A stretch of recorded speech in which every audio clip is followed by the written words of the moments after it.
Hey guys, Rob here, back in for a video. Um, yeah, I'm doing another one. This is weird. Simon needs to stop tagging me and shit, because then I feel obliged I have to make a response video. Thanks, Simon. Slag. Right, so he tagged me in a WWE tag video, um, which is odd because I don't watch WWE as now much as I used to. I watch the pay-per-views. That's it. Because WWE's wrestling quality is piss poor compared to the rest of the wrestling world. Let's be honest. Rest of the wrestling world. That's. Yeah. But I'm going to do it anyway. I'm going to do a quick fire thing. And yeah, so let's get to it. I think there's 10 questions in total, so it'll be a nice short thing. Nothing too strenuous. So let's get down to it, shall we? Question 1 is: favorite heel in the WWE? Roman Reigns. No. No. Favorite heel in the WWE?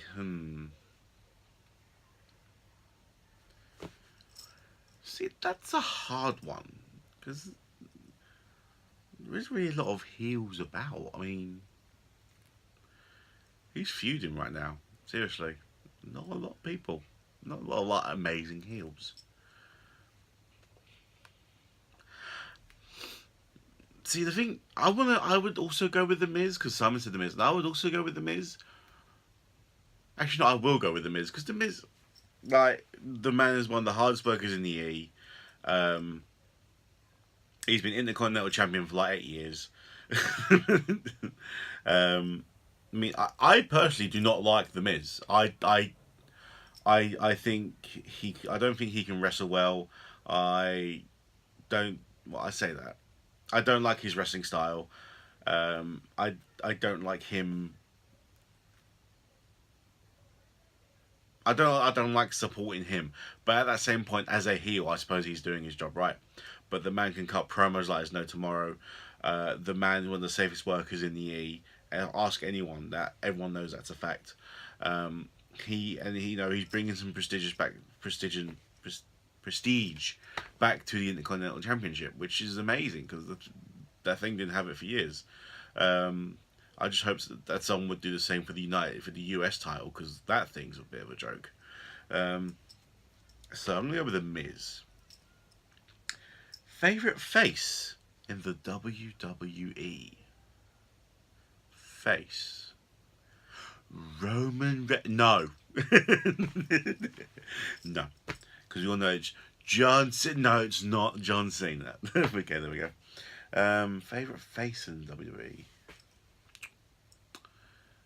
Hmm.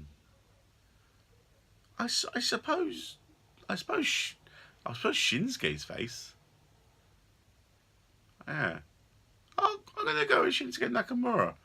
Because I watched. I'm a big fan of Nakamura anyway. Like before his WWE days in New Japan, I've actually met Nakamura on several occasions before he joined WWE. So I love Nakamura. I love that he won the Royal Rumble, and I love that he. I see. I don't know whether who I want to win between AJ Styles and Nakamura at WrestleMania. Because I love AJ Styles, and I want him to have that Mania main event. But I love Nakamura, and I want him to have that Mania main event. And it's just it. I think it's going to be one of these matches, but I don't care who wins because both guys are going to put on an amazing match, and both guys deserve to walk out with the title. A pair of them. So it's going to be an awkward one to choose who to face. So I'm going to go with Nakamura on that one. My favourite Raw male superstar, well, it's Finn Balor. Well, it's Prince Devitt. Obviously, I have more of a personal connection with Finn Balor because I saw his last match live before he went to the WWE, which was obviously at Progress World Cup special, where he faced Jimmy Havoc, and that was a surprise. And I actually saw his second last match, which was against someone. I can't remember who it was against, but it was for Rev Pro. I saw his third to last match live, which was at Progress Chapter 13, which was my first Progress show, which was against Zack Sabre Jr. I think he faced Marty Scurll at that show. No. Rev Pro. Who did he face at Rev Pro? Was it Kevin Steen? No. It was Marty Scurll. No, Kevin Steen faced Marty Scurll. Who the fuck did Finn Balor face? I can't remember. Okay. My favourite Raw female superstar, Asuka. Asuka all the way. I love Asuka. I love her look. I love her gear.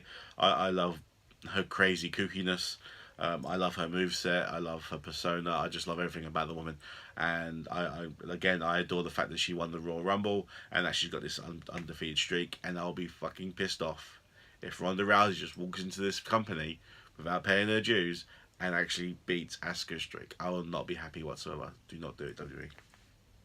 But it's something you'll probably do because you're all about the convenient fans and the part-timers, balance. My favourite SmackDown male superstar is Kevin Owens. The man's been on fire ever since he's joined the WWE. He's done everything right. To me, he had match of the year last year in the WWE when he faced Shane McMahon. I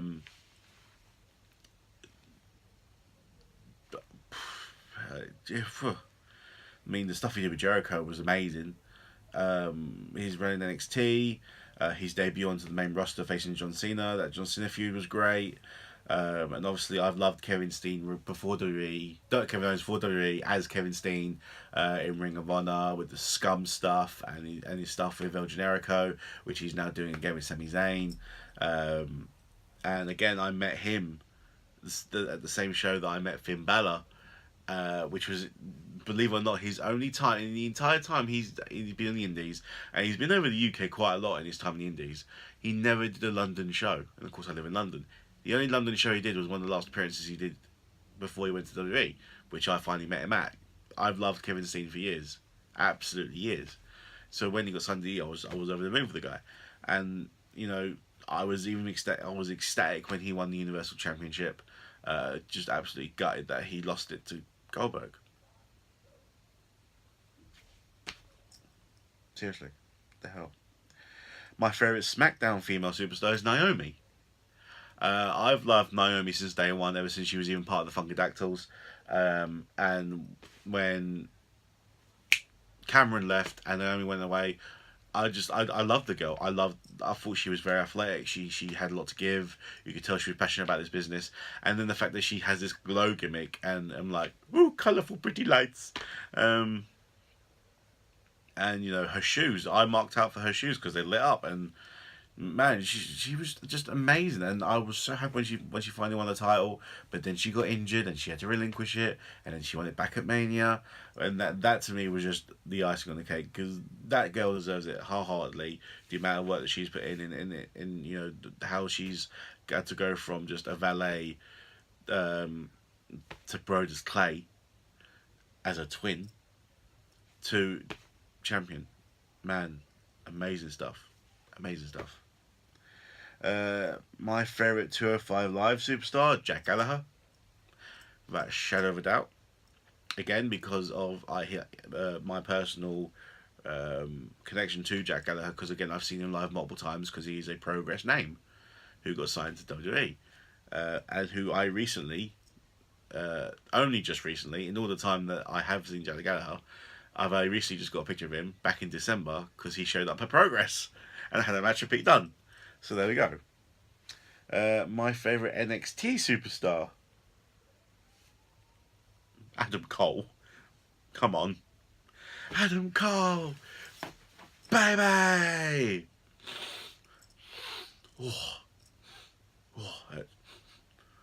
Kippers and custard.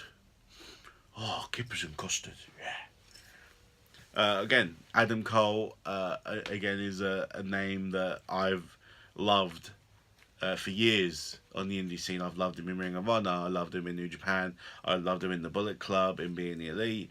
Again, I met Adam Cole at the same show. I met Finn Balor and Kevin Steen. I met all these three names. And man, the man has so much potential and he has so much to give. And the fact that he's in NXT is just mind blowing. Although I would have liked him to go straight to the main roster. But the fact that he's there with Bobby Fish and Kyle O'Reilly, who again are two names that have done everything in the independent world, and WWE is like the last place for them to go. And I love the fact that they have their own little faction, and they're keeping the Ring of Honor guys together. And I would just love these three guys to just take over, go up to the main roster, as these major heels, and join up with Kevin Owens and Sami Zayn and be like this little Ring of Honor faction. Because to me, I think that would be amazing. Um, and have this like these thing where they're taking over and they're not being treated fairly because they're from an independent company, and I think to me that'd be like an amazing storyline, and I just hope that like call them the honor roll or something, you know mind blowing. um leave your thoughts on that, because I think that'd be an amazing story, because there's a lot of Ring of Honor names who've made their name in Ring of Honor. I mean, you got Samoa Joe on Raw, you got AJ Styles on SmackDown, Nakamura, who's dabbled in Ring of Honor, obviously being New Japan talent. Um, Fucking hell, who else? Um, there's loads. I think there's a couple guys on 205 Live that are synonymous with Ring of Honor. Um, I can't remember. But yeah, seriously, just think about it. So I'm going to Adam Cole. My favourite pay-per-view. Um, what, as in general, or as actual specific pay-per-view? Um, See, this is hard because like I don't have a specific. If I had to pick a specific pay-per-view, it would be WrestleMania 28 for multiple reasons. Because A, it was my first WrestleMania that I went to live, and to me, I think the card was absolutely stacked. If you think about that card, right, you had Cena Rock, which was amazing. Wrong result. Piss poor result. Triple H versus The Undertaker, Hell in a Cell with Shawn Michaels, special guest referee. That to me is like one of the best matches of all time. That match had a 4-year build. The build leading up to that match, just in the couple months leading up to WrestleMania, that match itself, like the promos coming from Undertaker and Triple H and Shawn Michaels, you're thinking, the fuck, this is that. If Undertaker was going to lose the streak, it should have been in that match, not to Brock Lesnar 2 years later, because that was piss poor. You had Raw versus SmackDown tag match, which I thought was just a really good match considering that the names that were in it, but everyone got their moment. Big Show versus Cody Rhodes, I thought was really, really good. Wasn't it a tables match? No, it wasn't a tables match. It was the rematch of a tables match. And Big Show finally got his WrestleMania moment because, again, a good build where Cody Rhodes is just being this massive heel saying, dude, you've never had a WrestleMania moment, you keep on fucking up, and I'm going to beat you. You had Sheamus versus Daniel Bryan, which was a massive letdown because Daniel Bryan had this massive heel streak, and everyone was, but you can tell that everyone in the crowd were like massive indie fans, with Bryan Danielson fans, but they squashed him. Everyone just booed the shit out of him because I think Sheamus won the Rumble that year. I think so. Who else? Kane versus Randy Orton, I think was that year. I think I could be wrong. But to me, I think that card was just absolutely stacked. And to me, it would always be special. If I had to pick something else by that, purely because WrestleMania 28 was the first WrestleMania I went to, it would have to be WrestleMania 23. Because WrestleMania 23 was the first pay-per-view I watched live, and it was like the year I discovered professional wrestling. And everything was new to me and fresh, and it was just so special. And again, if you look at the card, I mean, WrestleMania 23 gets really slagged off. I don't know why, because if you look at the card, it's pretty stacked. I mean, it had the largest Money in the Bank ladder match. I think it was like 9 participants, with Mr. Kennedy winning. Right choice. Not having him cash in was a wrong choice, though. You had Cena versus Michaels, which was like one of my favorite matches of all time. I know they had like the 1 hour rematch like 2 months later or something in the UK, but that match was just glorious. It was amazing. Batista versus Undertaker, again, amazing match. Of course, it's when Undertaker could still go. You had Bobby Lashley versus Umaga, which wasn't that great, but everything that was involved in it with the current president of the United States of America, might add. Yeah, that was interesting. Yeah, well, Great Khali versus Kane was like the worst match on the card. I'll give you that, right? Because that was absolutely terrible. It was terrible. Um, what else? What else? Hold on, come on.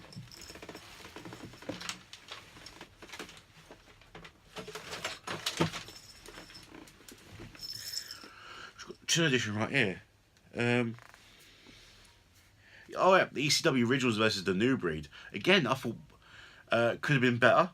It should have been an Extreme Rules match. But the story going into that was like, you're the old guys, we're the new guys, and the old guys weren't respecting that, and it's just like I thought the game was amazing. Chris Benoit versus MVP again was an amazing match. Melina versus Ashley again could have had work. But again, it gets a lot of hate, and I don't know why, because I think it's a really solid card, and it really delivered. So if it's not going to be WrestleMania 28, it's going to be WrestleMania 23 as my favorite pay per view. Favorite finisher? Well, that's simple. It's Sweet Chin Music. I know like the super kick is like oversaturated these days, and everyone uses it, and it's not even classed as a finisher now these days. But there was something about Shawn Michaels tuning up the band, and everyone was counting, and ready for that pop, and he would deliver it, and the man would arch himself so. Like you'd think he's doing the splits in midair because he'd arch himself and he'd get his foot so high. Man, that Shawn Michaels can deliver an awesome super kick. No one else can do the same as Shawn Michaels. Shawn Michaels was the master, and yeah, no, that's it. The switching music. So yeah, I hope you enjoyed this video. Simon's probably going to make another tag video very soon, tagging me again. Probably one doing with independent wrestling or New Japan or Ring of Honor or something or other. Because I am very knowledgeable. Why I say that, I'm not. Simon likes to think I am. I'm yawning because it's like 11:30 at night. No, it's 20 to 12 at night on Saturday night. This is what I'm doing. I'm making YouTube videos. Thanks. So I'll catch you guys later. Peace out.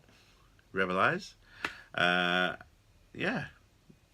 Keep watching pro wrestling because it's an amazing thing. There's